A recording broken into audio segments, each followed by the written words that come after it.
رب قد آتيتني من الملك وعلمتني من تاويل الأحاديث فاطر السماوات والأرض أنت ولي في الدنيا والآخرة توفني مسلما وألحقني بالصالحين. السلام عليكم ورحمة الله وبركاته.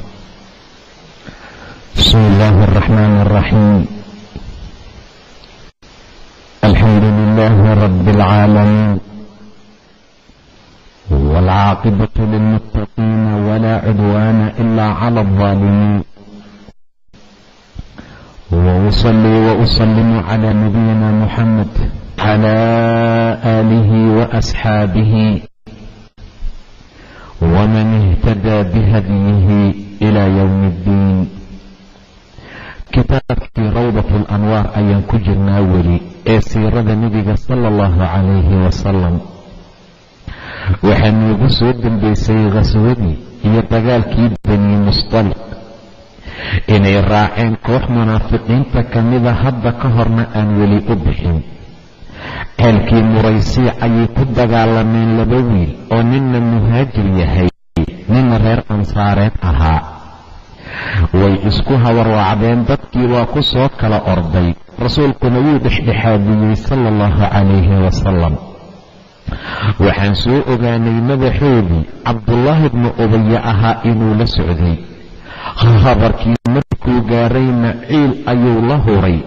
markaas manoo habarwacdeen, wallaahi arrinteena iyo reer jalaabiib ee quraysh laga soo raree laga keenay waxay la mid tahay hadalladii dadkii hore ay dhihi jireen, eygaaga cayili ha ku cunee.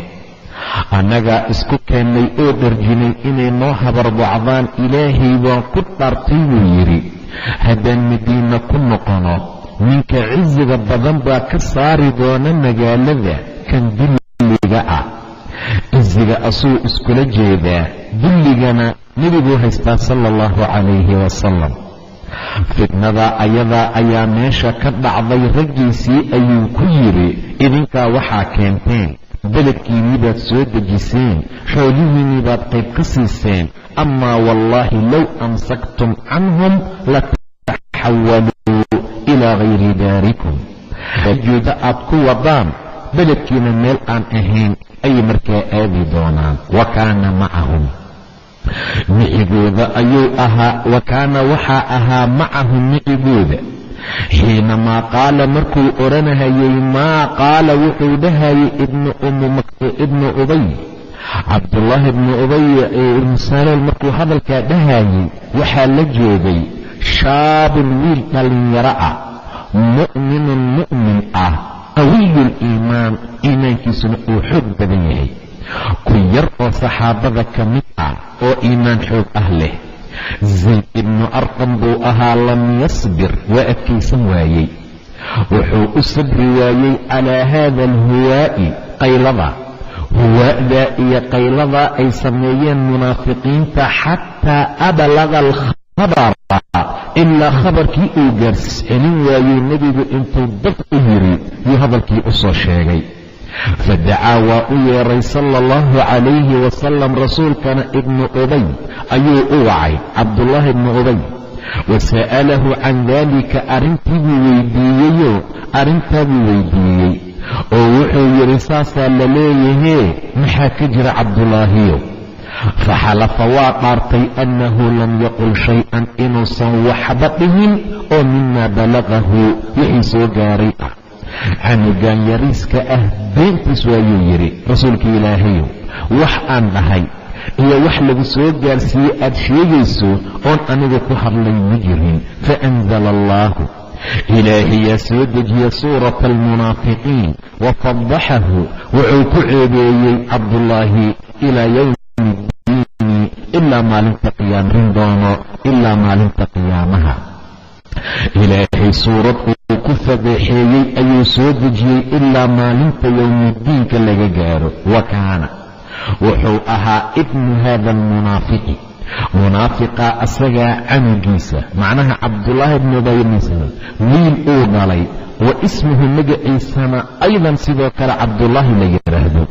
mu'minan buu ahaa, mu'min khaalisan aan munaafiq ahayn, mu'min barax la oo saafi ah oo ilaahay dartii wax u sameeya, camalkiisana ikhlaas uu yahay ayuu ahaa. wiil munaafiqa uu dhalay cabdullaahi baa la yidhaahdaayo asaga iyo aabbihi waa isku magac.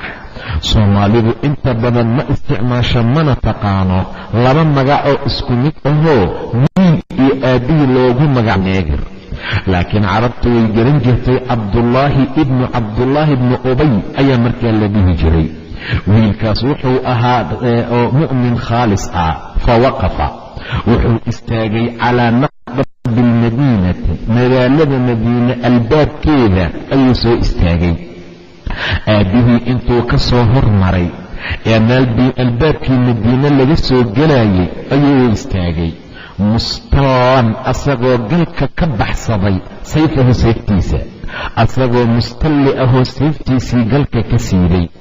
wa qaala liabiihi aabbihii ayaa wuxuu ku yidhi oo ra'su lmunaafiqiin, munaafiqiinta madax u ahaa, wallaahi laa tajuuz, ilaahay baan ku dhaartay gudbi maysid min haahunaa meeshaan, magaalada madiina geli maysid xataa ya'dana laka rasuuluullaahi sala allahu calayhi wasalam, ilaa nebiga uu fasax ku soo siiyo, ilaa nebiga uu yidhaahda siidaa ha galee, wallah haban gelin buu yidhi, ilaa aad qirto adiga inaad dulli tahay, nebi maxamedna casiis yahay sala allahu calayhi wasalam. wallaahi ilaahayaan ku dhaartay laa tajuusu gudbi maysid oo ka dhaqaaqi maysid min haahunaa bartaan iyo meeshaan, xataa ya'dana laka ilaa uu kuu idmo adiga rasuuluullaahi sala allahu calayhi wasalam, ilaa nebiga uu yidhaahdo iska daa ha soo gale. waayo fa innahu asagu nebigu alcasiiz waa casiiz, wa anta adaliil adna dulli iyo daliil baa markaa tahee. wabalaga waxaa gaaray daalika arrintaa rasuula allahi sala allahu calayhi wasalam, rasuulkii ilaahayow wiilkii iyo aabbihii magaalada madiine albaabkeeda isku haystaan, oo wiilkiina wuxuu leeyahay gel, asagiina meeshuu taagan yahay, seefna waa loo wataa. arrintaasaa nebiga soo gaartay. fa arsala adeeg buu u soo diray ilayhi xaggiisa an ya'dana lahu inuu isaga idmo. waa ninkii hadda dullinimada ku sheegay. wax badan baan ku soo celceliyey sababta ay dacwadu sare u martay dulqaadka nebiga inuu yahay. wax badan ayaan ku soo celcelinay xikmad inuu nebigu diinka ku waday. maxaa la ii dhihi karaa? maxaa la ii cayn karaa? maxaasaa yeeli karaa? maxaasaan laygu gelayaa? ma ahayn sal allahu calayh wasalam. low uu ahaan lahaa heerka maanta ama dacwadu ay gaartay xilligiisii ma gaartay. saa darteed buu nebigu yidhi iska soo daa, u dhaaf cabdulaahiyo, iska gasha seeftaada galka. fakhallaa sabiilahu, jidkiisuu markaa u sii daayey. wa bihaadihi alxikmati, xikmadaa intayba gabowday fitnadaa ayada ah. haddii la buunbuunin lahaa dil oo qoorta ka goy, maxaasaan u yeeshay? ha la cadaabiyo, aan ha la yeelo, ha la tumo, ha la garaaco, fitnadu ma baabi'i lahayn, way sii shareermi lahayd, cirkaysii aadi lahayd. laakiin xikmadaa ayada ah ee nebi maxamed isticmaalay bay ku itlaatay, kuna gebagabowday haadihi alfitnati, fitnadaa ayada ah. qaybtaasi waataan soo sheegnay. laba dhacdo oo waaweyn ayaa muraysiic dagaalkiisii dhacay, ama qaswadii bani mustaliq. taa waa midii koowaad. midda labaad ee dagaalka gudihiisii qaswada intii lagu jiray dhacday waxay ahayd alxaadithatu athaaniya. xaadithadii iyo dhacdadii labaad waa qowlu lmunaafiqiina, munaafiqiinta qowlkoodii ay dhaheen bilifki, been abuuradkii. caaisha oo zawjadii nebiga ahayd bay haddana u soo dhigteen. muraysanayo qoryatur buu u samayn jiray. mid allaala midda qorigeeda soo baxii sahmigeeda yaana nebiga raaci jirtay sal allahu calayh wasalam. dagaalkii muraysii ama bani mustaliq buu u qoryo tuuray, caaisha qorigeedii baa soo baxay. wa xadiidu daalika, kaa xadiidkiisii sheekadiisuna waxay ahayd ana annabiya, nebiga nasala wuu degay fii cawdatihi, soo laabadkiisii oo min tilka alghaswati, duulaankaa asagee bani mustaliq uu ka soo laabtay, manzilan mansil ayuu markaa degay iyo meel la dego. xiina wakhtigiibuu degay danaa uu u soo dhowaaday min almadiinati madiine xaggeeda. markii madiine uu u soo dhowaaday baa meel la degay. uma intaa kadib aadana wuxuu iclaamiyuu ogeysiye dadka biraxiili barasho. waa la guurayaa leylan habeennimo. wa kaanat waxay ahayd macahu rasuulka micigiisana caaishatu radia allaahu canha. wa kaanat macahu rasuulka la jirkiisa caaisha ahayd radia allaahu canha. fakharajat way baxday lixaajatiha xaajadeedii danteedii ayay u baxday. qadaa'u lxaaja suuli iyo ma jirtin ee meel duur ah inta la galo ayaa la soo xaajo gudanayaa. falamaa markii rajacad ay soo noqotay caasho iltamasad waxay taabatay sadrahaa laabteeda. fara'ad waxay aragtay annahaa ayadu faqadad inay weysay ciqadaha kuusheeda. kuul u xirnayd inay ka dhuntay yay markaa dareentay oo laabteeda intay saa u taabatay kuul u xirnayd maba wadataba way ka soo dhuntay. fara'ad way aragtay annahaa faqadad inay weysay ciqdaha kuusheedii. farajacad way soo noqotay caaisha taltamisa fi lmawdici aladii meeshii faqadtuhu ay ku weysay fiihi gudihiisa. meeshii bay ka daydayaysaa. nebigana dadka in la guuruuba amrayba. waa la raranooyaa, waa la dhaqaaqay, waa la baxay. ayadna kuul raadis bay markaa haysaa. ilaahay ha ka raadi noqda caaishe fi lmawdici meeshii bay ka daydayaysaa fi lmawdici alladii faqadathu ay ku weysay fiihi gudihiisa. way raadinaysay xataa intii wajadathu ay markaa heshay. xataa wajadtu ilaa ay heshay kuusheedii. wartaxala aljeyshu ciidankiina waa guureenba, waa la baxay. ciidankiina way guureen oo way rarteen. waxamiluu waxay ku xambaareen hawdajahaa hawdajkeedii. bahal sida dhiisha oo kale ama saab oo kale jiro, saasna markaa loo dhaqaajiyo. hawdajkeedii ayay markaa geliyeen. calaa baciiriha waxamaluu waxay ku xambaareen dheh hawdajahaa hawdajkeedii calaa baciirihaa ratigeeda. dannan malo minhum ayaga xaggooda ka ahaatay annahaa caaisha fiihi inay hawdajka ku dhex jirto. waxay u maleeyeen inay ku dhex jirto. waa qaadeen ratigeedii unbay saareen, waana la dhaqaaqay. waana eber meeshii wax kuma jiro. oo dannan mala ay malaynahayeen minhum xaggooda ka ahaatay annahaa ayadu fiihi inay ku dhex sugan tahay. walam yunkiruu ma aysan inkirin khifata alhawdaji hawdajka culayskiisa, khifadiisii fudaydkiisa. macnaha isma dhihin meeshaan amay eber tahay ilaa meel wax ku jira iyo meel aan wax ku jirin jamaacatan koox. oo waxay isdhaheen waa badantihiine saasaa khafiif ka dhigtay. likownihim ahaashahoodii ay ahaayeen jamaacatan koox, iyo walikowniha ahaashadeeda darteed khafiifatan ay ahayd gabar fudud oo caata ah. in caaisha gabar khafiif ah oo caatay ahayd. dumarka wakhtigaa waa tii soo gaagaabiyey kitaabkee. waxay tiri dumarka xilligaa joogay waxay ahaayeen gabdho khafiif ah, hilib aan cuslaynin. hilib ma cuslayn sida kuweena jooga oo kale. baraf iyo babayna la dhahaa sidii cunahayay oo markaa noqday waxo. laakiin ayada waxay ahayd gabar mataqaana khafiif ah. waxaanu cuni jirnay bay leedahay macalga raashin ah. taana waxay ku cuntaa iyo inay ahayd gabar khafiif ah. laakiin markii dambe hilib baa kori doonaa oo nebigaa ka badin doonaa sala allahu calayh wasalam xagga orodka. warajacad way soo laabatay, way qaadeen hawdajkii, ayadaa soo noqotay. warajacad way soo noqotay caaishatu caashana ilaa manaasilihi meelihii ay deganaayeen. falam tajid axadan cidna madaysan helinba, hal qof oo meeshii jooga ma jiro.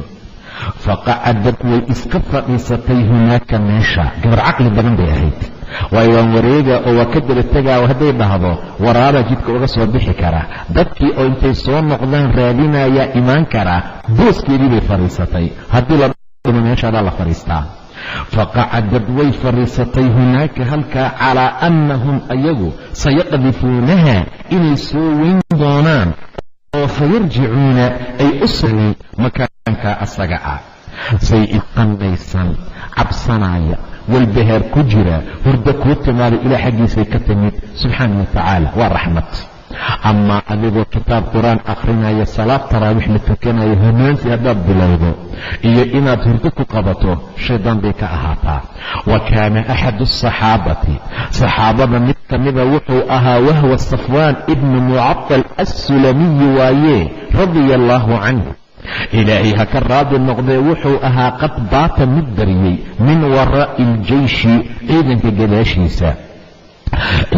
gadaashiisa ayuu seexday. wa kaana kahiiru nnawm min hurdo dheer buu ahaa hurdo dheer buu ahaayoo dadku markay wada baxaan uun yuu soo kici jiray. falam yastayqid ma uusan kicin ilaa mu'akhirin gadaal maahane ilaa wakhti damba ma ahee markay dadku wada baxeen ayuu markaa soo kacay asagana. fasalaka wuxuu soo qaaday sabiila aljeyshi ciidanka waddadoodii ciidanka jidkii ay soo mareen oo ay meesha ku degeen oo ay ka sii rarteen waddadii buu soo qaaday. falammaa markii taqadama uu soo hormaray ama uu soo galay ra'aa wuxuu arkay sawaada insaan madowgii naa'imin ee markaa hurdaaya. ilaa caaisha way seexatay, hurdaa markaa qabatayoo caaisha radia allaahu canha ayadoo jiiftaa intuu jidkii soo maray buu safwaan wuxuu arkay sawaada insaanin shaqsi ee madowgiisa naa'imin ee markaa hurdaaya. falammaa markii qarba uu u soo dhowaaday minhum xaggiisana carafa wuu qoonsaday ana caaisha inay caaisha tahay. liannahu maxaa yeelay kaana ra'aahaa wuu arki jiray qabla alxijaabi intaan xijaabka la soo dejinin. dumarku intaan la xijaabin ayagoo weji furan oo xijaab aan wadan bay bixi jireen, waa la arki jiray. waxay ahayd intaan xijaabka la soo dejinin mid horay u arkaa, ayaduna way jiiftay. faqaala wuxuu yidhi inna lilaahi wa inna ilayhi raajicuun. innaa anagu lilaahi ilaahay baan u sugnaanay, wa innaa anaguna ilayhi xaggiisaan raajicuuna u noqonaynaa. zawjatu rasuuliillah sala allahu calayhi wasalam, ma zawjadii rasuulkii ilaahaya waxa meesha jiifa. zawjatu rasuulillaahi waayo buu yidhi sala allahu calayhi wasalam. walam yaqul safwaan ma uusan u dalcin oo ma dhihin kelimatan hadal hayru daalika inta aan ahayn. sidiisaba hadal inta aan caaisha bay ahaayeen. ilaahay baa wuxuu ku kalifay amase uu nasiib ugu daray in nebiga uu tarbiyeeyo sal alla calayh wasalam. zawjadii nebiga maa meesha jiifta macnaha, ma zawjadii nebiga miyaa? walam yaqul kelimad ma uusan oran hayru daalika. wastayqadad way kacday, way baraarugtay caaisha radia allaahu canha bisamaaci sawtihi, codkiisa maqalkiisii bay ku kacday. waxaan ku toosiyeytin istirjaaciisa, ina lilaahi yeysigiisa. ilaahay ayuu xaggiisa u cararay bisamaaci sawtihi ayay ku kacday. fakhamarad waxay khimaaratay isla markii wajhaa wejigeedii ay markaa ku dabooshay bijalaabiibiha jalaabiibteeda. dumarku inay wejiga xirtaan aad bay u fiican tahay, waana shay dhaqan saxaabada dumarkooda u ahaa. xaaladaasay aad ugu dadaali jireen ka timaadaa. fakhamarad way khimaaratay oo way hagoogato waxay ku dabooshay khimaarkeedii wajhahaa wejigeeda waxay ku khimaartay bijalaabiibiha jalaabiibteeda. waqaraba waa u soo dhowaaday safwaan, waqaraba safwaan raaxilatahu, gaadiidkiisii buu u soo dhoweeyey. wa anaakhaha wuu fadhiisiiyey. farakibad way kortay. wa amsaka huwa asaguna wuxuu qabtay ziyaana annaaqati, hashii xarigeedii hoggaankeeda. yamshii asagoo soconaya amaamahaa horteeda ayuu saa markaa u marayaa. hoggaankii buu haayaa. caaisha ratigii bay saaran tahay. weli wax laysdhaafsaday ma jiro, aan ahayn istirjaac, aan ahayn inna lilaahi yeysi, aan ahayn inna lilaahi wa inna ilayhi raajicuun. maxaa kugu dhacay? maxaa ku dhiga meesha? ma lagaa tegey? hadal badni annakaana laku yaqaanaa, khaasatan gabar cidla socota haddii la arkaba waa lala qabahaa. xaalad noocaasa markaa jirta. laakiin wiilkan saxaabiga ah weli hadal kale ma jiro aan ahayn istirjaacigii ina lilaahi yeysigiisii. hogaankii ayuu u soo qabtay yamshi asagoo soconaya amaamaha horteeda xataa wasala ilaa uu soo gaaray ila aljeyshi ciidankii wahum naaziluuna ayagoo degay fii naxri dahiira maalin iyo dharaar weyn oo cad ayay markaa yimaadeen. fii naxri dahiirati waa dahiirada iyo maalinta dhuunteeda, waa maalin oola jeeda weyn oo cad ayaa soo degeen. meelahmaybaday wax cilad ah, dhibaato ah, zinada ay sheegayaan inaysan dhicin. low ay dhici lahayd bay yidhaahdeen culimmadu qayb ka mid ah, ayba suurogeli lahayd, maba suurogelaysa xaaska nebiga in waxa ay ka dhacaane habeen dhuumasho iyo adigal iyo saasaa la samayn lahaa. dadka xaaladooda saa ay tahay, adi iga hormar iyo nusaac kadib markaan galo soo gal iyo xaaladaasaa la yidhaahdaa. laakiin ayagu waxay soo galeen fii nahri dahiira, waa maalin weyn oo dharaar cad ah, xalaal manacadaa la quutaa. walamaa ra'aa markii uu arkay daalika arrintaa caduwullaahi cadowgii ilaahay ibnu ubaya mutanafasan meel uu kaga neefsan karo min karbi nifaaqi munaafiqnimadii iyo walxiqdi xaasidnimadii kurbadeeda wixii ku duudnaa wuxuu kaga neefsan karo ayuu markaa helay. fattahamuhumaa wuxuu ku tuhmay labadooda bilfujuuri faajirnimo, zinuu ku tuhmay, ifkan been abuurad, wazuuran been abuurad. wuxuu laba xunay u maqnaayeen. waa munaafiq akhlaaq xun oo edabdarro aad iyo aad u weyn markaa ku jiray. bay tastaxkii inuu sheekeeyo daalika arrintaa, inuu dadkii iyo raggiisii uga sheekeeyo saasaa dhacday. wixii jiray ma dhaqsheen iyo wixii lamid ah. wayastawshiihi wuxuu bilaabay inuu baaro oo wixii uu dabagalo, maxaa saa yeelayhe, hadday wax jirin maxaa kan iyo inuu baarbaaritaan bilaabo. wayajmacuhu inuu jamciyo uu soo ururiyo hadalkii. wayufariqahu inuu kala geegeeyo dadka wayudiiqahu inuu fidiyo. hadalkiis asxaabtiisuna waxay ahaayeen rabuuna kuwa ugu sun jireen. kay soo galeen almadiinata magaaladii madiina afaaduu fiihi way ku daateen, macnaha afaaduu way ku sugmeen oo way dhex dabaasheen dadkii. fiihi waa munaafiqiintee, fiihi arrintaa dhexdeeda. xataa inkhadaca ilaa ay ku dagmeen oo ay ku kadsaan mu'miniinta ka mid ahaa dhinacoodii xadiidkii ifkiga ka qabatay. wallahi saasaa la dhahayay. wallahi caaisha waxaasaa laga sheegay. waa gurigii nebiga sal alla alay wasalam. munaafiq aad buu dhib badan yahay. munaafiq aad iyo aad ayuu u dhib badan yahay. markuu ilaah lahaa ina almunaafiqiina fi darki alasfali min annaar, wax sahlan maahay. markaasaa dadkii muslimiinta cadad ka mid ahna way ku kadsoomeen oo way ku dhagroomeen. wamaridad way xanuunsatay caaisha radia allaahu canha xiina wakhtigii qadimad ay soo gashay almadiinata magaaladii madiine. caaisha way jiratay. wa taala maraduhaa xanuunkeediibaa dheeraaday naxwa shahr bir wax la eg. fakaanad waxay ahayd almadiinatu madiinana xilligaa caaisha ay jiran tahay tamuuju mid hiraysa oo laysla dhex qaadayo biqowli ahli ifkiga hadalkooda.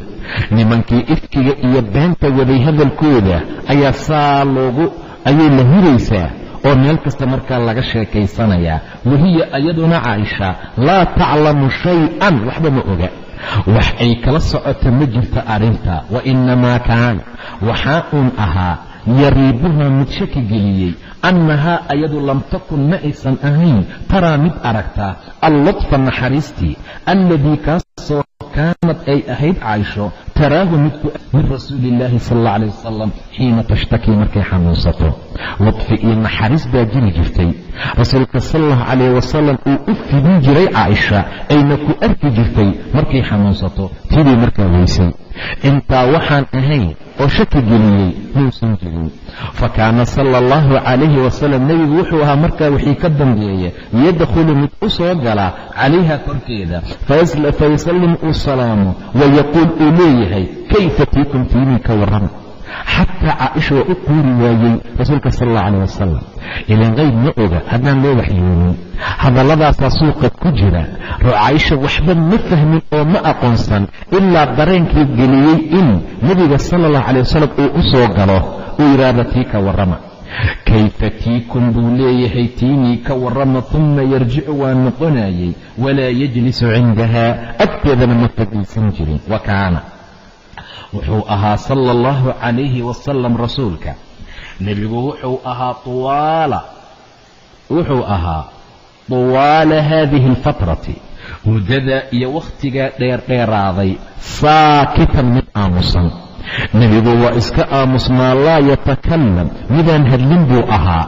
falama istalbata alwaxyu waxyigii markuu ka daahay waxyigii markii uu kadib dhacay rasuulkoo waxyigii la la'yahay tawiilan wax dheer istashaara wuxuu la tashaday nebiga asxaabtiisa saxaabadiisa qayb ka mida ayuu la tashaday. fa ashaara caliy bni abi aalib cali wuxuu u tilmaamay bifiraaqihaa faaruqitaankeeda talwiixan ishaarid. si cada uma dhihin iska fur, laakiin wuxuu u ishaaray ishaaro ahaan in caaisha la furo. wuxuu dhahay rasuulkii allow dumarka caaisha ilaahayna naagaha kuguma xiriirinin. ilaahayna dumarka kuguma xiriirinin buu yidhi cali bni abi aalib, laakiin waxaad weydiisaa jaariyadda u shaqaysaa ayadaa runta kuu sheegi doontee. naagkii shaqaalaheeda way is og yihiin. saa darteed ayada weydii ee bariira xaaladdaasuu cali ishaaray talwiixan ishaarid. wa ashaara usaamana wuxuu u ishaaray iyo wakayruhu kayrkiisa biimsaakihaa inuu iska haysto. xaaskaaga iska haysa buu yidhi. wa annahaa ayadu waa caaishee ka tibri waa cad dahab ah alkhaalisi waa saafi ah.